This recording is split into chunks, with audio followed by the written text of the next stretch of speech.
Nah, teman-teman, ini adalah salah satu platform rekomendasi saya, teman-teman. Jadi, kalau kalian ingin mendaftar, silakan, saya akan sediakan link di deskripsi.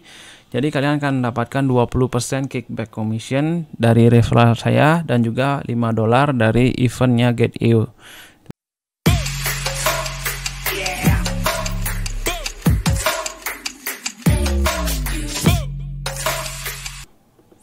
Oke teman-teman, balik lagi bersama saya. Jadi di video sebelumnya kita pernah analisa teman-teman di bagian sini ya. Jadi ini adalah distribution schematic teman-teman, dimana harga akan memanipulasi bullish teman-teman ya. Jadi para bandar ataupun whale itu mempermainkan harga seolah-olah harga tersebut akan bullish atau break resisten teman-teman, tapi drop kembali. Nah, itulah skematik distribusi teman-teman. Jadi di sini dimainkan oleh whale yang sebenarnya akibat dari turunnya Terra Luna tersebut katanya ya. Saya juga melihatnya di video di YouTube juga teman-teman. Katanya ada konspirasi dari exchange Amerika yang pastinya meminjam Bitcoin dari salah satu institusi teman-teman. Nah, mereka ini tahu kelemahan dari Terra Luna teman-teman. Jadi pegnya di backing oleh Luna ataupun volatile asset teman-teman. Jadi mereka sudah menyelidikinya dan tentunya para whale juga ingin membeli Bitcoin dengan harga murah teman-teman. Bagaimana caranya ya? Satu-satunya dengan cara membuat chaos atau kekacauan, di mana terjadi panic selling. Di sanalah mereka memanfaatkan situasinya untuk membeli Bitcoin lebih banyak teman-teman. Nah, di sini mereka meminjam Bitcoin dalam jumlah yang besar teman-teman, dan memanipulasi pasar seolah-olah itu akan bullish dan akhirnya banyak. Jadi sebelum mereka ingin menjual, tentunya harus ada pembeli teman-teman ya. Nah, untuk menarik pembeli ya tentunya harus memanipulasi pasar seolah-olah bahwa harga tersebut sedang bullish teman-teman. Caranya bagaimana ya? Dengan cara break structure teman-teman, ataupun fake breaking resistance-nya teman-teman ya. Jadi akan banyak retail yang terjebak di sana dan membeli Bitcoin teman-teman. Nah, bagaimana cara menghindarinya atau membaca tindakan dari para bandar ini teman-teman ya? Tentunya ada cara yang disebut dengan Wyckoff atau smart money concept teman-teman. Di sini kita bisa membacanya dengan cara manipulasi ya teman-teman ya. Kalau kalian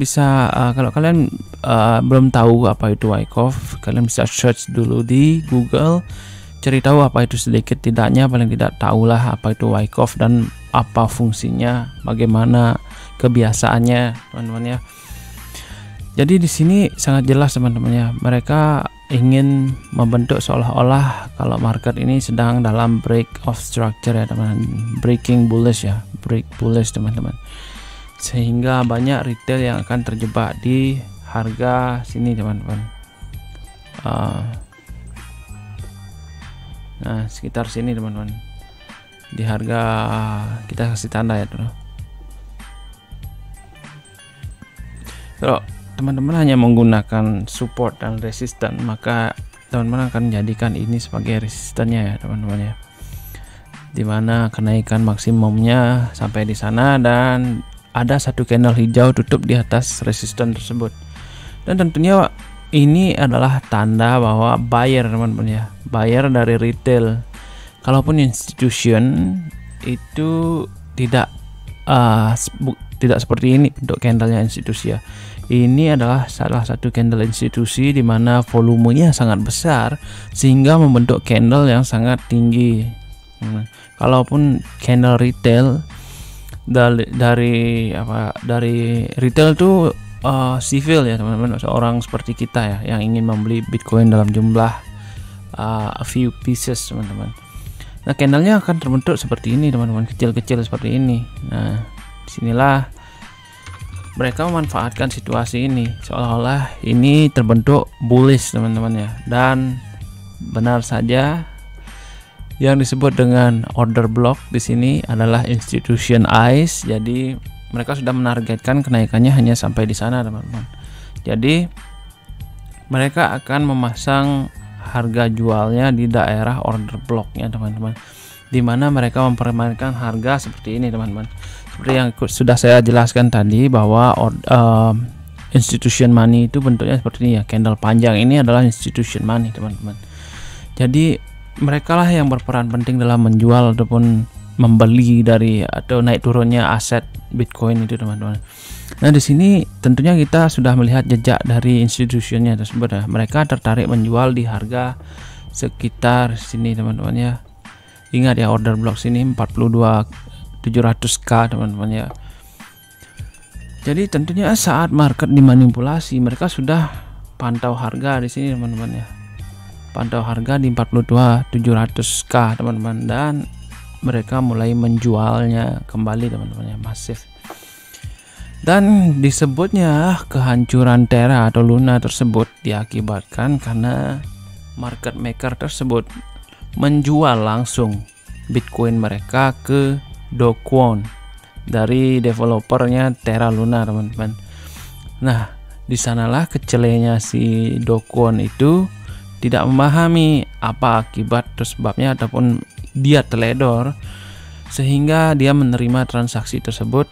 Nah, USD-nya karena Bitcoin-nya dijual dalam Terra, maka Do Kwon ini harus menyerahkan USD ataupun dollar peg-nya, teman-teman.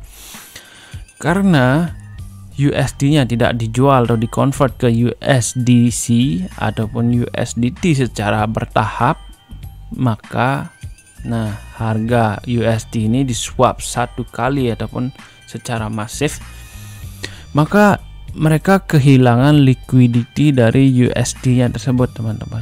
Nah, di sanalah awal mula kehancuran dari atau losing peg-nya USD, teman-teman. Sehingga ini mempengaruhi dari harga Luna tersebut, karena peg USD di backing oleh Luna tersebut.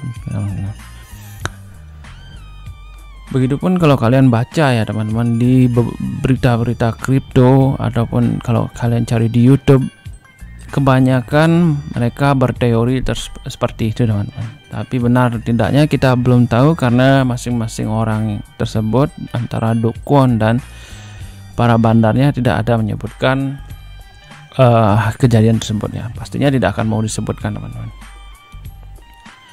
Nah, di sini setelah mereka menjual, teman-teman, otomatis yang membuat candle ini naik lagi adalah mereka, karena mereka ingin menjualnya di harga mahal, teman-teman, tentunya. Bagaimana caranya ya? Dengan cara break structure lagi, teman-teman. Nah, break structure. Nah, mereka kan retail akan kecil lagi karena menganggap bahwa ini break dari resisten. Oh, ini bakal naik lagi. Ternyata tidak, teman-teman. Dan institusi sudah ataupun para bandar sudah ingin menjual di daerah ini, teman-teman, karena di sini ada supply ya. Itulah pentingnya supply dan demand, teman-teman. Mereka sudah memasang target kalau sampai di sini kita akan menjual. Nah, mereka yang menjualnya di kisaran rate sekitar 40K, teman-teman ya. Dan drop kembali di sini ya, seperti itulah drama, banyak drama sekali, teman-teman ya. Nah, terakhir ya, teman-teman, saat kenaikannya, teman-teman ya, kenaikan terakhir di sini ya. Jadi kalau teman-teman turun di time frame yang lebih rendah, maka teman-teman akan menemukan yang namanya order block di lower time frame, teman-teman. Yang mana disebut order block di lower time frame, teman-teman ya. Di sini, teman-teman. Oke, turun ke 30 menit dulu.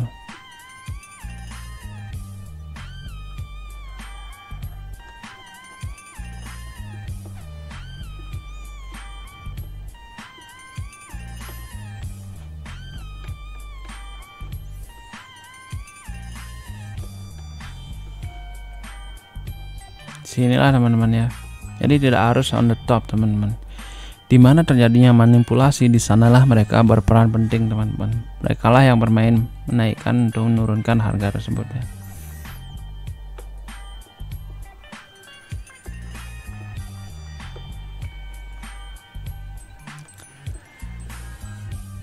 Buktinya apa? Dari penurunan ini hanya ada 2 candle yang berperan penting di sini, yang hijaunya teman. Dan di sanalah institusi tertarik untuk menjual atau membelikan harga Bitcoinnya tersebut teman-teman. Terus bagaimana sekarang kelanjutannya? Apakah sudah aman membeli Bitcoin?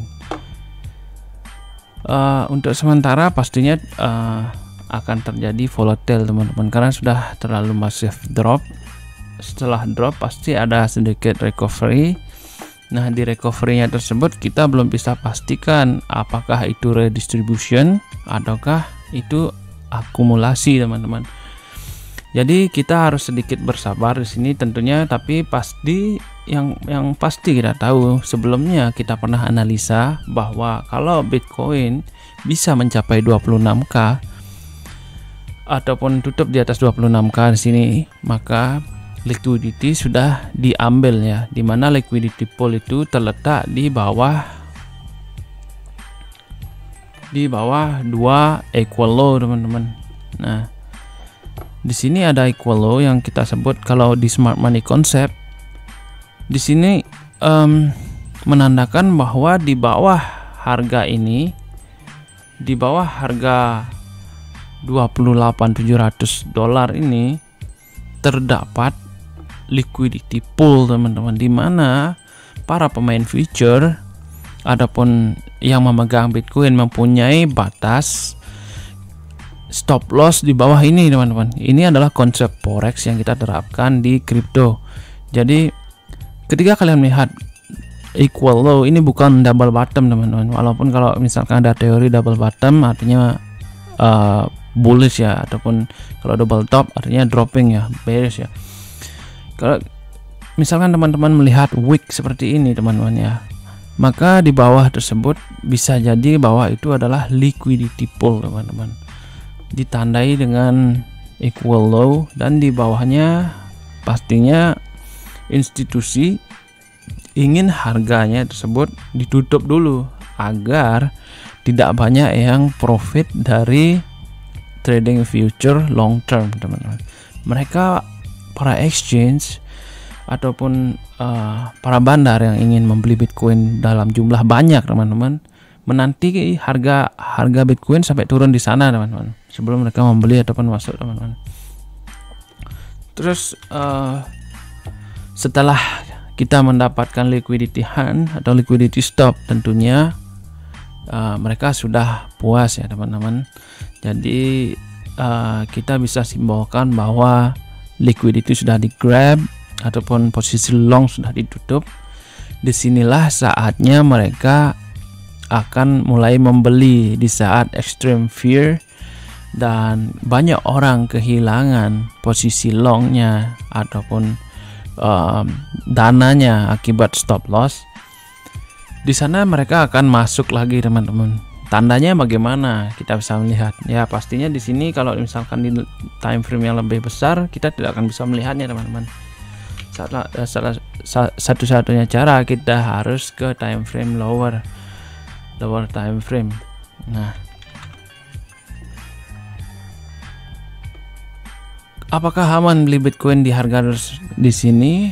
Ya itu terserah kalian teman-teman. Yang pastinya dari analisa kita, dari analisa saya sendiri, setelah 26.000 ini kemungkinan tidak akan lagi ada penurunan. Walaupun penurunan tersebut akan terjadi, maka itu adalah salah satu bentuk dari manipulasi mereka lagi, di mana mereka ingin seolah-olah Bitcoin ini akan turun lagi.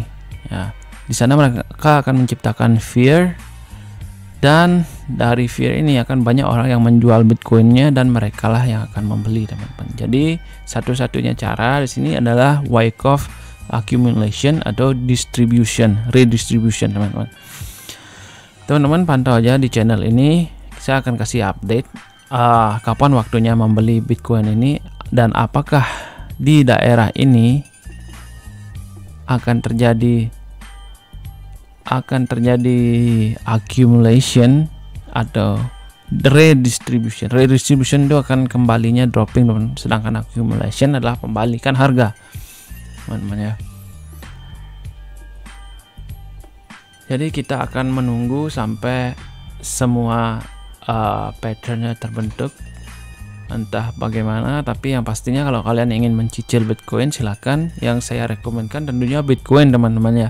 Kenapa Bitcoin? Karena pada dasarnya blockchain yang lain tidak bisa menjamin ya, seperti Luna tersebut ya. Luna itu mempunyai blockchainnya sendiri, teman-teman ya, sedangkan bisa hancur ya kemarin ya. Jadi kembali kepada induknya saja, teman-teman, Bitcoin, teman-teman ya. Kita setelah itu barulah altcoin yang lainnya seperti BNB ataupun yang lainnya, teman-teman ya. Nah, yang pasti di kota ini, teman-teman, kita akan memantau apakah akan terjadi manipulasi ke atas ataupun manipulasi ke bawah. Jadi teman-teman stay tune. Jangan lupa untuk subscribe channel ini. Kalau kalian punya pertanyaan, silahkan tinggalkan pesan di kolom komentar. Thank you. I'll see you in the next video, teman-teman. Jangan lupa support dan like, teman-teman. Thank you.